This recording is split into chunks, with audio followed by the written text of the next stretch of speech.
আজকের ভিডিওতে আমি তোমাদের সাথে শেয়ার করতে চলেছি উদয়গিরি, খণ্ডগিরি এবং ধবলগিরি এই তিনটে স্পটের ভিডিও। ওটিডিসির বাসে করে আমরা পুরো পুরী থেকে ভুবনেশ্বর ঘুরেছিলাম।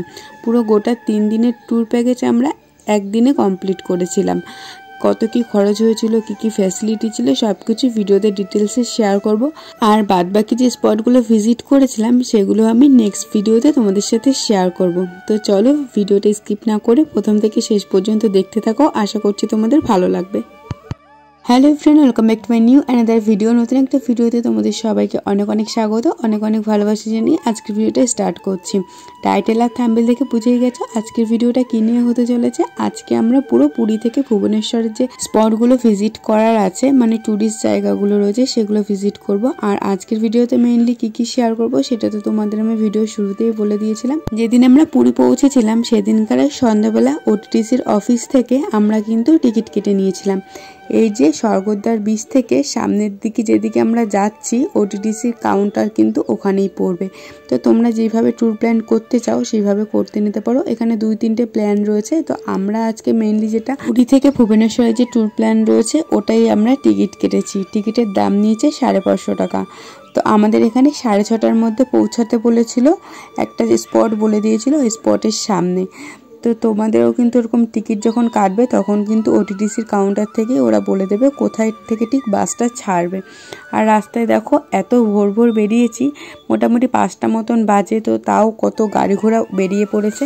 তো এখানে কিন্তু প্রায় বলতে গেলে সারা রাত ভোর গাড়ি চলে, গাড়ি ঘোড়ার কোনো অসুবিধা নেই, তোমরা এক জায়গা থেকে এক জায়গায় ইজিলি চলে আসতে পারো। তো আমাদের এখানেই আসতে বলেছিল। এখানে ওটিডিসির অফিসও রয়েছে আর ওটিডিসির যে হোটেলও রয়েছে। তো এখানটায় দেখো আমাদের মতন আরও অনেকেই এসে দাঁড়িয়ে রয়েছে, তারাও কিন্তু আমাদের সাথেই যাবে। এছাড়াও চিল্কার সাইডে আর একটা ট্যুর প্ল্যান হয়, অনেকে চিল্কার দিকেও যাচ্ছে। এখন আমরা বাসের জন্য ওয়েট করছি। আর টিকিটের দাম তো বলেই দিলাম কত লাগবে। তো চলো যতক্ষণে বাস না আসে ততক্ষণ এখানে ওয়েট করা যাক।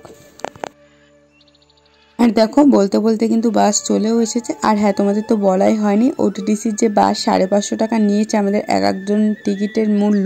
তো এটা কিন্তু এসি বাস, একদম কমফোর্টেবল একটা বাস। আর বাসের মধ্যে কী কী ফ্যাসিলিটি আছে সেগুলো তোমাদের আমি শেয়ার করব। তো চলো এখন নাম্বার অনুযায়ী আর সিট নাম্বার অনুযায়ী এক একজন করে ডাকছে, আর সেইভাবেই সবাই কিন্তু বাসে উঠে পড়ছে। আর হ্যাঁ, এখানে কিন্তু একজন ট্যুর গাইড থাকবে যে আমাদের সবকিছু ডিটেলসে বলে দেবে। তো বাসে ওঠার সাথে সাথেই সে সবকিছু বলতে শুরু করে দিয়েছিল।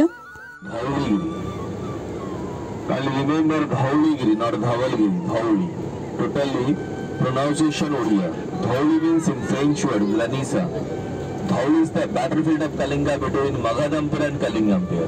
But Kali remembers great ruler of India, Ashok the Great, changed lifestyle after Battle of Kalinga War. The newly built a piece of pagoda top of the फिर कोणार्क में हम लोग 40 मिनट का स्टॉपेज करेंगे। फिर कोणार्क देखने के बाद वहां से 8 किलोमीटर दूरी पर है रामाचंडी टेम्पल और चंद्रभागा। चंद्रभागा एक माइथोलॉजिकल प्लेस है, एक पौराणिक स्थान है। वहाँ पे हम लोग 10 मिनट रुकेंगे। उसको देखने के बाद वहाँ से 22 किलोमीटर दूरी पर है सैंड आर्ट म्यूजियम। वहाँ पे 15 मिनट रुकेंगे। उसको देखने के बाद बैक टू पैविलियन। ये हम लोग का आज का टोटल टूर का आइटिनरी है। इसी ढंग से आप लोग घूमेंगे। ये सफर के दौरान बहुत सारे छोटी छोटी बातों की ध्यान रखना बहुत जरूरी है, क्योंकि ये सफर टोटल 237 किलोमीटर का आज का टोटल ट्रैवल है।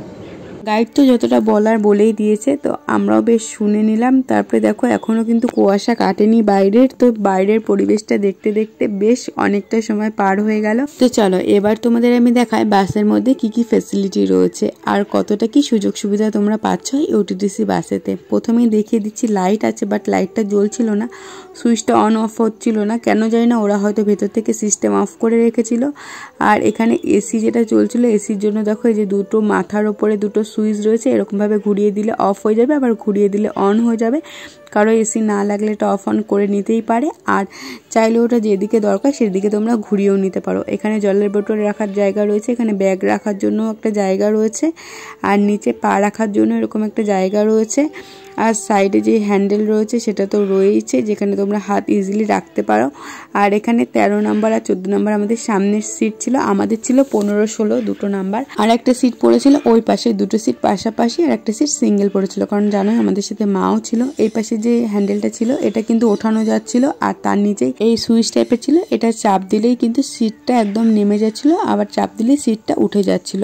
আর প্রত্যেকটা স্টপেজ আসার আগেই উনি কিন্তু এরকম ভাবে মাইকে অ্যানাউন্স করে বলে দিচ্ছিলেন কোথায় এসেছি, কি করতে হবে না করতে হবে আগে থেকে বলে দিচ্ছিলেন। তো প্রথমেই আমরা ব্রেকফাস্ট করার জন্য একটা ধাবায় দাঁড়িয়েছিলাম। সত্যি কথা বলতে এখানকার খাবার দাবার আমার খুব একটা পছন্দ হয়নি। আমরা নিয়েছিলাম ইডলি, তো টেস্ট একদমই ভালো লাগেনি।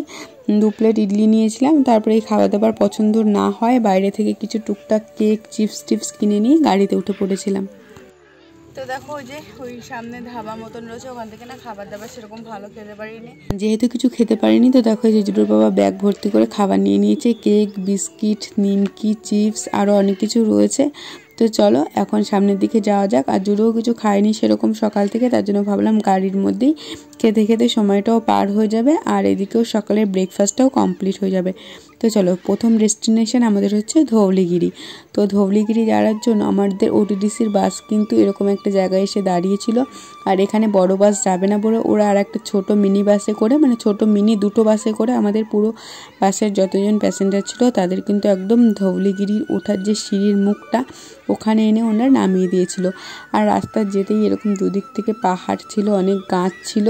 তো সেটা দেখতে দেখতে 5-7 মিনিটের রাস্তা পার হয়ে গেছিলো। তারপরে আমাদের একদম ধৌলিগিরি যে ওঠার সিঁড়ির সামনে কিন্তু নামিয়ে দিয়েছিল। তো এখান থেকে যতটুকু সিঁড়ি এটা আমাদের পায়ে হেঁটেই যেতে হবে। আর এটাকে অনেকে ধবলগিরি বলে, কিন্তু এটার অরিজিনাল নাম হচ্ছে ধৌলিগিরি। এই ধৌলিগিরিতে রয়েছে বুদ্ধ শান্তিস্তূপ। আর এই ধৌলিগিরিটা অবস্থিত দয়া নদীর পাশে একটু উঁচু পাহাড়ের মতন করে। এখানে কিন্তু এই যে বুদ্ধ শান্তিস্তূপ তৈরি করা হয়েছে। আর এখানটায় কলিঙ্গ যুদ্ধের পর দয়া নদীর জল যখন একদম রক্তে লাল হয়ে গেছিল, মানে নদীর জল পুরো রক্তে লাল হয়ে গেছিল, কলিঙ্গ যুদ্ধের এই ভয়াবহতা দেখে সম্রাট অশোক নিজের মনকে শান্ত করার জন্য বৌদ্ধ ধর্মে দীক্ষিত হন। এবং আর এই বৌদ্ধ ধর্ম হচ্ছে দয়া উদারতা ও শান্তির প্রতীক। সম্রাট অশোক যখন বৌদ্ধ ধর্ম গ্রহণ করেন আর দয়া নদীর পাশে তখন এই বুদ্ধ স্তূপ মানে ধবলগিরি স্থাপন করেন। তখন থেকেই এই জায়গাটার নাম হয়েছিল ধৌলিগিরি। আর এই ধৌলিগিরিতে বুদ্ধদেবের 4টে মূর্তি রয়েছে, 4 রকমের। এখানে একটা বসার মূর্তি রয়েছে, ওই সাইডে একটা শোয়ার মূর্তি রয়েছে, আর এক সাইডে একটা ব্ল্যাক কালারের দাঁড়ানোর মূর্তি রয়েছে। চলো তোমাদের দেখাচ্ছি। আর ধৌলগিরির ওপর থেকে চারিদিকের পরিবেশটা ঠিক এরকম দেখায়। আর এই পাশে একটা মন্দিরও রয়েছে, ওই পাশে আর আমাদের যাওয়া হয়নি, যেহেতু আমরা ওটিটিসির বাসে করে গেছিলাম। ওদের টাইম সীমা নির্দিষ্ট করা ছিল, ওই টাইমের মধ্যে আমাদের পৌঁছাতেও হবে। সামনে দয়া নদীর যে বয়ে গেছে তার কিছুটা অংশ রয়ে গেছে, সেটাও আমি তোমাদের দেখাবো। দেখো এই যে এখানে একটা কিন্তু বুদ্ধদেবের দাঁড়ানো মূর্তি রয়েছে। এখানে চারিদিকটা বুদ্ধদেবের মূর্তি রয়েছে। আর বুদ্ধদেবের যে জীবনের ঘটনাবলী যে জীবনী রয়েছে সেটাই ছোট ছোট ঘটনার আকারে এবং মূর্তির আকারে এখানে প্রত্যেকটা দেওয়ালে স্থাপন করা রয়েছে। তো চারিদিকটা খুবই শান্ত এবং খুবই নিরিবিলি একটা জায়গা, খুবই সুন্দর একটা পরিবেশ। তো চলো এবার সামনের দিকে এগিয়ে যাওয়া যাক।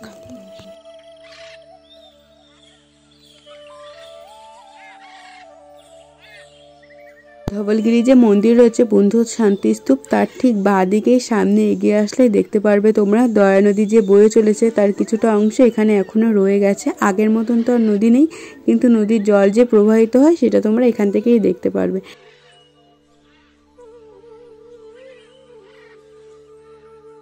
মিডিলে আমাদের আরও একটা স্পট ভিজিট করা হয়ে গেছে, সেটা আমাদের কপালের তিলক চন্দন দেখেই বুঝতে পারছো। আমরা গেছিলাম লিঙ্গেশ্বর টেম্পলে, কিন্তু ওখানে না ফোন অ্যালাউ ছিল না ভেতরে। বাইরে থেকে যদিও মন্দিরের ভিডিও করা যেত, কিন্তু ফোনটা আমাদের বাসেই রেখে যেতে হয়েছিল, সেই কারণে আর ওখানে গিয়ে ভিডিও করতে পারিনি। লিঙ্গেশ্বর টেম্পলে পুজো দিয়ে আমরা কিন্তু চলে এসেছি। এবার আমরা নেক্সট যে ডেস্টিনেশনে যাব সেটা হচ্ছে উদয়গিরি আর খণ্ডগিরি। ওটিডিসির বাস বেশ আমাদের অনেকটা আগেই নামিয়ে দিয়েছিল, কারণ পাহাড়ের অতটা উপরে বাস উঠতো না। আর এতটা রাস্তা কিন্তু পাহাড়ি রাস্তা, পুরো উঁচু ঢালু, দেখতেই পাচ্ছ। রাস্তা কিন্তু আমাদের পায়ে হেঁটেই অতিক্রম করতে হয়েছিল। চলে এসেছি আমরা উদয়গিরিতে। দেখো এই যে এই সিঁড়িটা দিয়ে উঠে এসেছি। এটা ঠিক সিঁড়ি না, এটা সিঁড়ির মতনই ঢালু রয়েছে, পাশ থেকে সিঁড়িও রয়েছে। চাইলে তোমরা সিঁড়িতেও উঠতে পারো বা এটা থেকেও উঠতে পারো। পাহাড়টা কিন্তু বেশ অনেকটা উঁচুতে, এই রাস্তাটা অতিক্রম কিন্তু করা বেশ কঠিন ছিল, কারণ অনেকটা কষ্ট হয়ে যাচ্ছিল। আর পাহাড়ি রাস্তায় বুঝতেই পারছি একটু এঁকে বেঁকে উঠলেই সব থেকে বেশি ভালো হয়, তো আমরাও সেটাই ফলো করেছিলাম। আর এই যে চলে এসেছি উদয়গিরিতে। উদয়গিরিতে রয়েছে অনেকগুলো গুহা, যেগুলো এখনো পর্যন্ত কিন্তু একদম অক্ষত হয়ে রয়েছে। আর এখানকার সরকার এগুলোকে এখনো পর্যন্ত মেনটেন করেছে। এই গুহাগুলোর অনেক নাম রয়েছে, তো সবকটা নাম আমি তোমাদের বলতে পারবো না। আর এই যে উদয়গিরি, খণ্ডগিরি এবং ধবলগিরি, এই তিনটি স্থান কিন্তু ঐতিহাসিক একটা বিশাল স্থান অধিকার করে রয়েছে। তো চলো এবার পাহাড়ের উপরে আস্তে আস্তে উঠবো, তোমাদের সাথে শেয়ার করব। এখানে দেখো একটা সিংহ বা বাঘের মুখ রয়েছে, তার কিন্তু চোখ, নাক, মুখ সবকিছুই বোঝা যাচ্ছে। আর তার ভেতরে একটা গুহা রয়েছে, আর এখানে সবকিছুই লেখা ছিল। আর এই দেখো জুডোর পাপা অনেকটা উপরে উঠে গেছে, আমরা এখন নিচ থেকে উপরের দিকে উঠছি। এখানে অনেকগুলো বললামই ছোট ছোট এরকম গুহা রয়েছে, যেগুলো এখনো অক্ষত একদম বোঝা যায়। আর পাহাড়ের একদম ওপর থেকে কিন্তু ভুবনেশ্বর যে শহরটা, সেটা কিন্তু পুরো দেখা যায়। আর এই যে পাহাড়ে এখন উঠছে, দেখতেই পাচ্ছ একটু ক্যামেরাটা নড়ছে। আর ওপরে এখনো অলরেডি অনেকেই উঠে গেছে। এটা যেহেতু ঐতিহাসিক একটা স্থান, এখানে কিন্তু প্রত্যেকদিন অনেক লোকের সমাগম হয়। আর পাহাড়ের ওপর থেকে কিন্তু খণ্ডগিরিটাও খুব ভালোভাবে দেখা যাচ্ছিল। আর ওই পাশের মন্দিরে কাজ হচ্ছিল, রাস্তায় কাজ হচ্ছিল, তাই কিন্তু খণ্ডগিরিতে আলাদাভাবে ওঠা পসিবল হয়নি। ওপর থেকেই আমরা খণ্ডগিরির যে মন্দিরটা রয়েছে ওটা দেখে নিয়েছিলাম। ওখানটাও এরকম ছোট ছোট অনেক গুহা রয়েছে, যে গুহাগুলো কিন্তু এখন আর ঠিকঠাক নেই, অনেকটা ভগ্নাবশেষ হয়ে গেছে। এখানকার গুহাগুলো যেমন স্পষ্ট বোঝা যাচ্ছে, ওখানকার গুহাগুলো কিন্তু অতটা স্পষ্ট ছিল না, অনেকটা ভেঙে চুরে গেছে। তো দেখো এই যে এখান থেকে ভিউটা তোমাদের একটু ভালোভাবে দেখিয়ে দিলাম, দেখে নাও। সব কিছু খুবই সুন্দর লাগছিল এত কাছ থেকে সব কিছু দেখতে পেরে। উদয়গিরি আর খণ্ডগিরির মাঝখান থেকে কিন্তু রাস্তা চলে গেছে। খণ্ডগিরির ওপরে ওই মন্দিরটা দেখতে পাচ্ছ, আর আমরা এখন যে পাহাড়ে রয়েছি সেটা কিন্তু উদয়গিরি পাহাড়ে রয়েছি। তো আগে শুনতাম দুটো পাহাড় একটা পাহাড়ই ছিল, মিডিল থেকে রাস্তা গিয়ে দুটো পাহাড়ের নাম আলাদা আলাদা হয়ে গেছে। আবার অনেকে বলে যে দুটো পাহাড় আলাদা আলাদাই ছিল, একটা হচ্ছে খণ্ড খণ্ড পাহাড় দিয়ে তৈরি, তাই এটার নাম খণ্ডগিরি, আর এটা হচ্ছে উদয়গিরি। তো দুটো পাহাড় দুই রকম। তো যাই হোক, এখানটায় বেশ অনেকটা সমতল জায়গা রয়েছে, যেখানে অনেক বসার জায়গা রয়েছে। এখানে প্রচুর হনুমান ছিল, আর ওপরটাও বেশ সুন্দর ছিল। ওখানে ছোট ছোট অনেক গুহা ছিল, তোমরা চাইলে ওই পাশটাও যেতে পারো। তো চারিদিকে এখানে ওপেন প্লেস, কোথাও যাওয়ার বারণ নেই। আর যেখানে যাওয়ার বারণ রয়েছে সেখানে ওরা সাইনবোর্ড দিয়েই দিয়েছে যেখানে যাওয়া বারণ রয়েছে। আর উদয়গিরির ওপর থেকে কিন্তু খণ্ডগিরির যে মন্দিরটা রয়েছে সেটা খুব ভালোভাবে দেখা যাচ্ছিল। দেখো অনেকটা নিচে নেমে এসেছি, এখান থেকেও কিন্তু মন্দিরটা খুব ভালোভাবেই দেখা যাচ্ছিল। আর খণ্ডগিরি পাহাড়ে কাজ চলছিল বলে খণ্ডগিরি পাহাড়ে আমরা যেতে পারিনি। উদয়গিরি পাহাড়ের ওপর থেকে খণ্ডগিরিটা আমরা দেখে নিয়েছিলাম। তবুও যাওয়ার পথে আমি খণ্ডগিরি পাহাড়ে ওঠার যে রাস্তা, সেটা আমি তোমাদের সাথে শেয়ার করে দেবো। এই যে রাস্তাটা দেখতে পাচ্ছ, এটাই খণ্ডগিরিতে ওঠার রাস্তা। আর এটা কিন্তু সমতল না, এটা সিঁড়ির মতন করা রয়েছে, উঠতে কষ্ট একটু কমই হবে।